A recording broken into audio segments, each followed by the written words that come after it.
Today it's my pleasure to be with Bob Kerr. Hello Bob, how's things? Hi, very good. Yourself, Myrddyn? I'm fine, thank you very much. And we're going to talk about Bob's continued ascents of the highest peaks on each of the world's seven continents. And this is the third interview I've done with Bob, but the second in this series. And today's interview, Bob, what mountain are we going to be talking about? We're going to be talking about Aconcagua, which is over in Argentina, South America, the highest mountain outside of the Himalayas. Well, before we get on to talking about the actual ascent, Bob, it may be quite nice to lay a little bit of facts about the mountain itself. And you mentioned there where it's based and the highest in the Americas. How high is the actual hill? Well, some folk debate the height of it, but the information I've got is it's 6,962 metres high, which is around about 23,000 feet, or sort of the cruising height of aircraft from Wick to Aberdeen or some other internal UK flights, so it's pretty high. Now, you've also already mentioned the highest point in the Americas, but is it also the highest point in two of the world hemispheres? It's the highest point in the southern hemisphere, with Everest being the highest in the northern hemisphere. And it's also got one or two other claims to fame, isn't it? Is it the highest point outside of Asia? Yeah, it's the highest point outside of Asia and the highest point in all of the Americas. So quite a substantial mountain we're talking about, isn't it? Yeah, it's a big lump of a mountain and it's higher than I'd ever been before. What about its first ascent? When was that? Any idea? I think it was around about 1897, certainly more than a century ago. Yeah. So that's a little bit of detail about the hill itself. So if we can now come back, as I've mentioned before, this was... I believe was it the second hill within your campaign to do the seven summits? Yeah, it was the second hill in my campaign for the seven summits, and I'd chosen to go to Aconcagua next, just to see how I get on with going to even higher altitude, to see whether or not my Everest dream may ever come to fruition. So can I do altitude, basically? And the first hill that you went up within the seven summits was? That was Kilimanjaro in Africa. Yeah. So the preparation for Aconcagua, who did that involve and how long did that take? Well, it was after my ascent of Kilimanjaro in January 2005. I was already itching for what's my next hill. I've had success, I need to go up another one. So it was a couple of months later that I decided, right, I'll go for Aconcagua. It's relatively straightforward, no technical climbing, it's just plod up, see how I do at altitude. So I decided to go, and I booked the trip with a Scottish company to organise all the logistics to go out there. I didn't know anybody else that was going out there, so it was very much going out on my own and see what happens.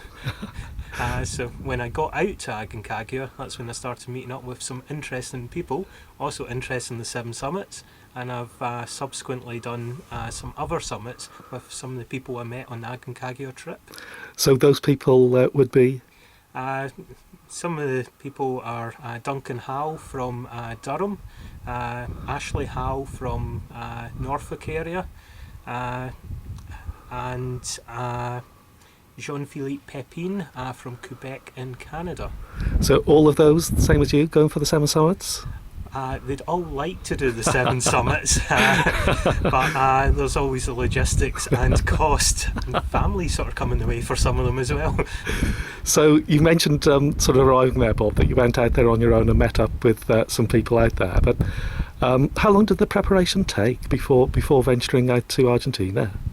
Well, I was beginning to plan from the point of booking, so it was around about 9 months of planning and preparation, trying to make sure I was fit enough for the ascent of Aconcagua, keep my hill fitness up, and also revise some of my kit. I'd had some experience out in Kilimanjaro. How can I improve on the experience? How can I get better photographs? How can I improve the battery performance of cameras? And it's the small detail that you need to look at and try and make a better trip. So you flew out to Argentina, and where did you land? We flew into Argentina, initially into Buenos Aires, the capital of Argentina, and then it was an internal flight over to Mendoza, which is one of the main wine producing regions of Argentina. That's quite handy, Bob. Yeah, it was quite handy.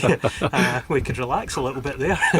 So from Mendoza, where did you go then? Well, from in Mendoza, we met up with the rest of the group, and then we had a minibus transfer up to Penitentes, which is near the start of the trail, up to Aconcagua's using the Horcones Valley route. Now, you mentioned the rest of the group when you met up with them. So would this be almost like an organised climb with guides or not? The expedition itself was organised with guides. There were local guides who really know the mountain. One of the guides, his nickname is Pablo Escalator, because he just constantly goes up and down Aconcagua. Do you know how many ascents Pablo has taken in or not? I've no idea, but he's certainly been up a lot, and everybody on the mountain knew him. So what year would this be, Bob, and what time of year would it be as well that you went out there? It was the end of December in 2005, so only 11 months after Kilimanjaro. Quite quick. And as far as the climbing seasons are concerned for Aconcagua, quite limited, I should imagine? With Aconcagua, going over Christmas time is actually peak season. It's when the best weather conditions are. In the southern hemisphere, it's summer. So you need to go enjoy the sunshine and good conditions, hopefully, in the southern hemisphere. So did you have a base camp when you arrived? We initially trekked up from the hotel, and we had to go through some intermediary camps to get up to the base camp. It's quite a long trek into the mountain. And we needed to acclimatise on the way up. So what kind of altitude would you be at now? When we got to the main base camp after trekking in, that took us to about 4,250 metres altitude, so higher than a majority of peaks in Europe, and that's our starting height. So the initial trek to get into to base camp, Bob, what would be the environment and the scenery? The environment there was very dry and very arid. It was also very warm. Even though we're starting off at about 2,000 metres altitude, it was nice and warm. But it's exceptionally dry, and dehydration was a little bit of an issue out there. There was some streams or rivers flowing in the area which we had to cross, but this was all coming straight off of the glaciers. And the water was just a really dark brown muddy colour, and you just don't want to drink that.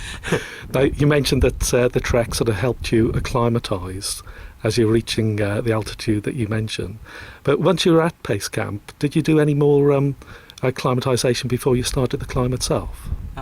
Before we got to base camp, we'd had an intermediary camp, Confluencia camp, and that's at the confluence of two glaciers, or used to be, but there has been some glacial retreat all across the world. The interesting thing with Confluencia camp is that the glacier is still expanding. Its volume might be getting smaller, but it's certainly been expanding down the hill, and they had to move the camp because of the encroaching glacier. And from there we went for an acclimatisation walk to go up and look at the south face of Aconcagua, which if you think about the northern hemispheres, the north faces are always the cold snowy side. The southern hemispheres, the southern faces that are the really impressive ones. So the route that you were planning to go up, what would that be? The route we went up was up the Horcones Valley, and from the main base camp at 4,200 odd metres, we had to move up to various camps on the northwest side of the mountain.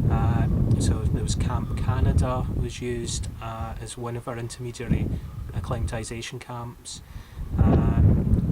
Nido de Condores, I think, is the name of it. Correct me if I'm wrong, but that was just over 5,000 metres or so. And then Camp Berlin, which was about 6,000 metres high, so higher than Kilimanjaro, and that's our camping location to mount our summit attempt. Now, I shall imagine with a mountain like Aconcagua, Bob, that you could, if you wanted to, have some very technical climbs on the mountain, but It is reputed to be one of the highest mountains that you can actually walk up. Is this true? Yes, it is. You could walk up the route we went up with your hands in your pocket if you're lucky. We were certainly very lucky with the weather conditions. Some groups have a lot harder time out there than we did. There was virtually no snow in the route the entire way up, and we didn't even don our crampons on the mountain at all, which shocked me. God. Whereas other times folk are wading through snow just to get to base camp.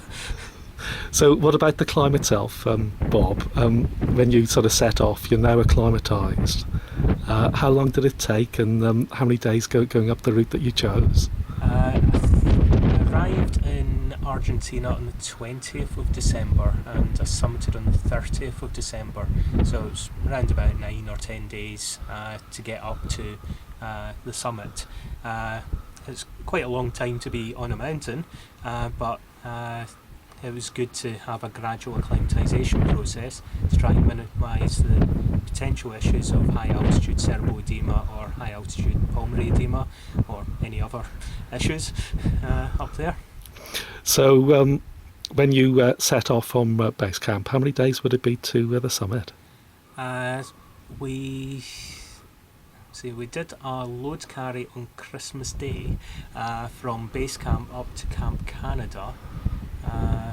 We then had a rest day, and then so I think it was 27th up to Camp Canada, 28th up to Nido de Condores, 29th of December up to 6,000 metre Camp Berlin, and 30th December to the summit. So any sections that you'd have to rope up on or not? No, we were unroped all of the time. As I was saying, it's hands in the pocket walk if you want, if conditions allow. And how many guides did you have? With our group, we had quite a large group. There was 9 clients and we had 3 guides with us. So that helped with safety on the mountain, because it's such a big mountain. Altitude sickness is a real potential killer up there. And how did you acclimatise? Okay? Yeah, I acclimatised fine. I was really quite pleased with my progress. There's even some video footage of me summiting Aconcagua, and if you see that footage, you'll see that I wander straight up to the cross on the summit, touching it quite happily, whereas some of my colleagues were just collapsing down on the summit area.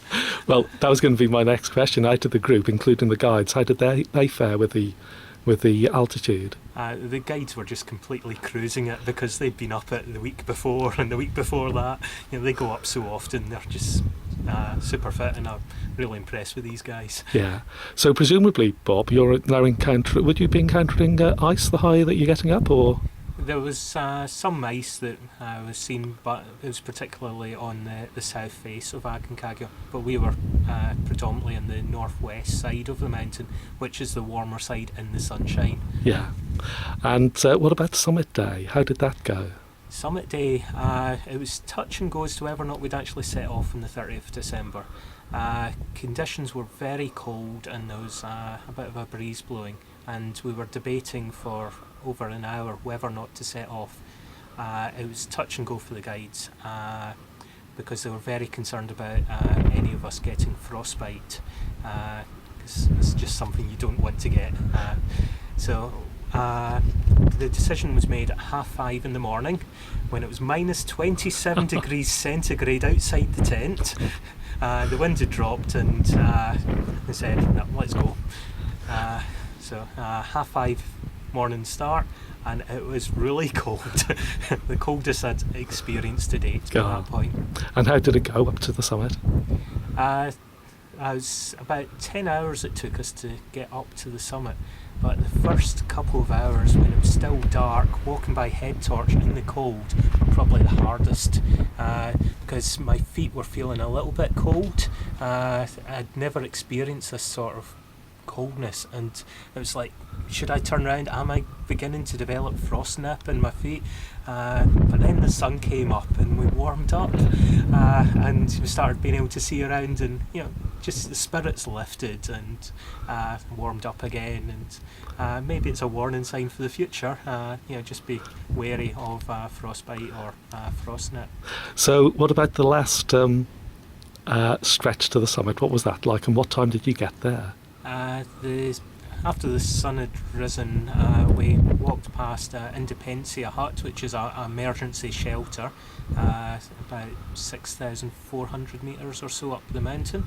And then we moved into the Canaleta, which is like a stone chute, a big scree stone chute, which can be quite time consuming to get up. A number of groups have this section covered in snow, so it's all bound together, but for us it was reasonably loose. But we made good progress up, and we reached the summit at 3:30 in the afternoon, after 10 hours.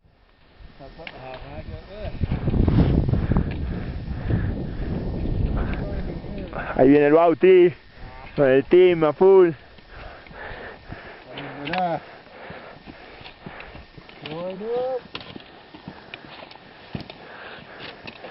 Y la gente, Mate, this is your family.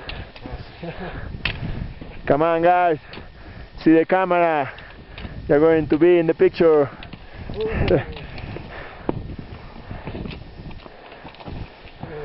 Hey man.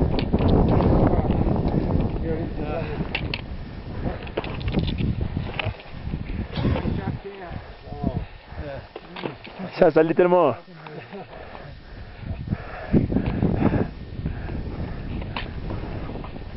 Wow, congratulations. Pepín. Yeah. Congratulations. Gracias amigos.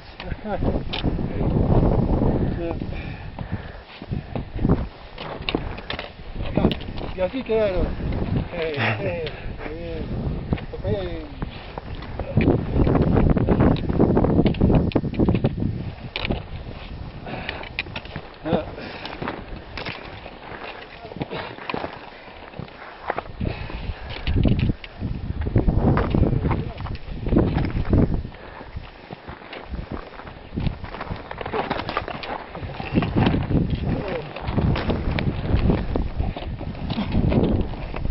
Venga, Bauti. Mira, viejo. Hey. Hours of effort. Oh, wow. And what was that like, Bob, getting to the highest point in South America? Oh, it was just amazing euphoria. Yes, I've actually done it, and it sort of really opened my eyes. Maybe I can do altitude. Maybe I can go higher. Yeah. And what about the rest of the group and the guides? Were they all successful? Not everybody was successful. Some people in the group turned round, either because of the cold or they just weren't feeling well enough to push on for the summit. It can be very hard to turn around on a mountain, especially when you've worked so hard to get so high up. But at the end of the day, it's all down to safety, and you can come back to attempt it again. And what about the visibility from the summit? We were lucky on the summit. We were able to get a nice view all around, and we were able to view down the south face of Aconcagua and see a neighbouring summit of Aconcagua. I was just really happy to see a view from the top. So, lots of summit photos? A few summit photos, not masses, because I was still beginning to experiment with digital photography. And you mentioned before that there was a video from the summit which hopefully will splice into to this one as well. Yeah, it'd be good if it can be spliced in, but hopefully you'll be able to get an appreciation of the view from the summit there. Yeah. How long did you spend on the summit? Didn't spend too long because it was quite late in the afternoon, 3:30 in the afternoon. It's time to get down, and so maybe only half an hour on the summit. It's hard to tell because time just flies by at altitude. Your mind's thinking so much slower, and I didn't look at the watch. So the same descent route as the ascent? Yeah, it was the same descent route as the ascent, and it took us about 4 hours to get back down to our tents at Berlin camp. Yeah, and that's presumably that would be sort of safety from the hill, or is it just part way down? It's only part way down. You're still at 6,000 metres altitude, still feeling the effects of the altitude. And before I'd left Camp Berlin for the summit push, my oxygen saturation level was only 72% oxygen, and my rest and pulse rate was above 120 beats per minute, which if I had that at sea level, I'd be dead. So obviously the acclimatisation's working, but maybe I need to work on my pulse rate, try and get it even lower for future mountains. So after the Berlin hut, the following day? After the Berlin hut, we descended all the way down to base camp. So we were down base camp for the evening of the 31st of December. Oh. Hogmanay celebrations happened at base camp. And we were greeted at base camp with pizza, beer, and the celebrations sort of continued long into the night. And I was very surprised at base camp. There was a nightclub appeared in one of the big tents there. It was like quite a big population there. It's come up the mountain. There was about 450 people at base camp at the time.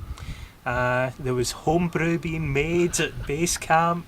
There was fireworks going off when the bells hit at midnight. It was a great atmosphere, and because we just summited, we were euphoric. But at the same time, we were meeting people who were a little bit wary because they were going up the mountain and they didn't know what lay ahead of them. Well, it sounds like a fantastic celebration, Bob, and it's been fascinating listening to you talking about Aconcagua. But just before we close off, any more you'd like to mention about the trip to Argentina and up the highest mountain in South America? The mountain was it was a good test for me in terms of altitude, but what it really showed me was that you needed good teamwork to achieve a mountain like that, and I made a number of really good friends on the mountain there, and it's been great staying in contact with the majority of them. Well, Bob, it's been another fascinating journey around one of the world's highest mountains. So Bob Kerr, for now, many thanks. Thank you, Myrddyn.